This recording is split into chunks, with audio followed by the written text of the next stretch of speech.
அடுத்ததாக வாழ்த்துரை வழங்க கவிஞர் சுகுமாரன் அவர்களை அழைக்கிறேன். கவிஞர், கட்டுரையாளர், நாவல் சிறுகதை ஆசிரியர், மொழிபெயர்ப்பாளர், இசை ஆர்வலர் என பன்முக ஆளுமை கொண்டவர் எழுத்தாளர் சுகுமாரன்.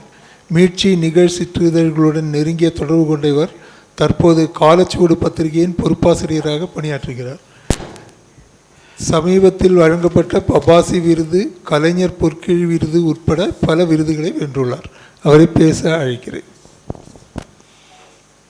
அனைவருக்கும் வணக்கம். ஒரு அரசியல் கட்சியினுடைய பிரகடனத்தை துணிக்கிற மாதிரி முப்பெரும் விழா அப்படின்னு போட்டிருக்காங்க. ஆவநாழி இணைய இதழினுடைய 6வது ஆண்டு, யூடியூபினுடைய தொடக்கம், சுதேசமித்திரனுடைய புதிய நாவலினுடைய அறிமுகம், இந்த மூன்றுக்கும் என்னுடைய மனப்பூர்வமான வாழ்த்துக்களை தெரிவித்துக் கொள்கிறேன். இந்த 6 ஆண்டுகளாக வந்து கொண்டிருக்கிற ஆவநாழியை தொடர்ந்து வாசிக்கிற வாய்ப்பு எனக்கு இருக்குது. தமிழ் சிறு பத்திரிகையில் மாற்றத்தையும் உள்ளடக்கத்தில் முன்னேற்றத்தையும் உருவாக்கக்கூடிய மிகச்சில இணைய இதழ்களில் ஒன்றா ஆவநாழி எனக்கு இதுவரை தோன்றி இருக்கிறது. அதுக்காக அவர்களுடைய இந்த முயற்சிக்கு வாழ்த்துக்கள். அப்புறம் ஒரு இதழ் அப்படி கொண்டு வரலாம், 2 இதழ் அப்படி கொண்டு வரலாம். தொடர்ச்சியாக கன்சிஸ்டண்ட்டாக ஒரு இதழ் இந்த வடிவமைப்பிலும் உள்ளடக்கத்திலும் தன்னுடைய தரத்தை விட்டு கொடுக்காமல் கொண்டு வர்றது அப்படிங்கிறது ஒரு மிக கடுமையான முயற்சி. அந்த முயற்சியில் வெற்றி பெற்றிருக்கிறார்கள். அதற்கும் வாழ்த்துக்கள். இன்றைக்கி அச்சு பத்திரிகைகளினுடைய காலம் அருகி கொண்டே செல்கிறது. உலகம் முழுக்கவுமே மிகப்பெரிய இதழ்கள், ஆங்கிலத்திலேயோ அல்லது இந்திய மொழிகளிலேயோ இருக்கக்கூடிய எல்லா இதழ்களும் இணையத்திற்கு மாறி இருக்கிறது. இலக்கியம் அப்படிங்கிறது வெறும் புத்தகமாக இல்லாமல் இணையம் வழியாகவும் நமக்கு கிடைக்கக்கூடிய ஒன்றாக இருக்கிறது. அதற்கான தமிழில் இருக்கக்கூடிய முக்கிய வாயில்களில் ஒன்றாக ஆவநாழி இருக்குது அப்படிங்கிறது மகிழ்ச்சிக்குரியது. என்னுடைய வேலை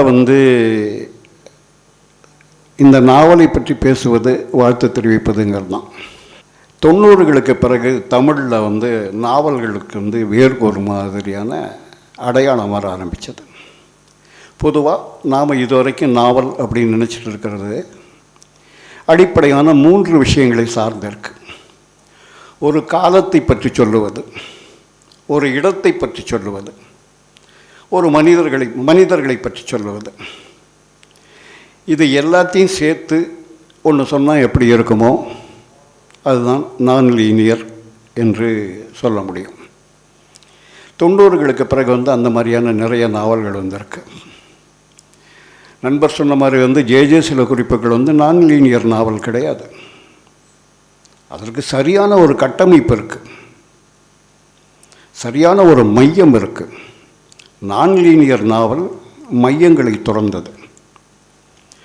அதில் பெரிய வசதியும் இருக்குது, ஒரு பலவீனமும் இருக்குது. உங்களுக்கு தேவையானது எல்லாத்தையும் அந்த சாக்கில் போட்டு கட்டிடலாம், அதை நாவல்னு நீங்கள் சொல்லிடலாம். ஆனால் எதை நீங்கள் உள்ளே போடுறீங்க அப்படிங்கிறது தான் அதில் முக்கியமானது.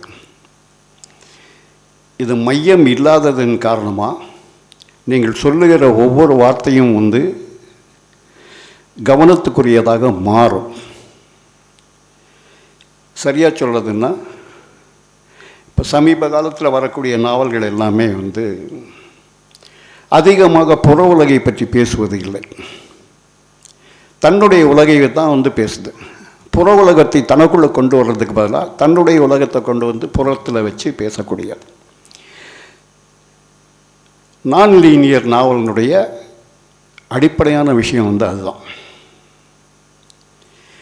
தமிழில் சமீபத்தில் சில நாவல்கள் அந்த மாதிரியெல்லாம் எழுதப்பட்டிருக்கு. உதாரணமாக ஆர் சிவகுமாருடைய கற்றதனால்ங்கிறது ஒன்று, விமலாதித்ய மாமலனுடைய ஆஃபீஸுங்கிற நாவல் ஒன்று. முதல் நாவல் ஒரு ஆசிரியர் கல்லூரி ஆசிரியராக இருந்தவர் தன்னுடைய வாழ்க்கையில் என்னெல்லாம் நடந்தது அப்படின்னு வந்து குரோனாலஜிக்கலாக வரிசை கிரமமாக சொல்கிறார். ரெண்டாவது, இலக்கிய ஆர்வமுள்ள ஒரு மத்திய அரசு ஊழியன் வந்து தன்னுடைய வாழ்க்கையில் என்னெல்லாம் நடந்தது இலக்கியத்திலும் அலுவலக சூழலிலும் அப்படிங்கிற மாதிரியான விஷயங்களை வந்து சொல்கிறார்.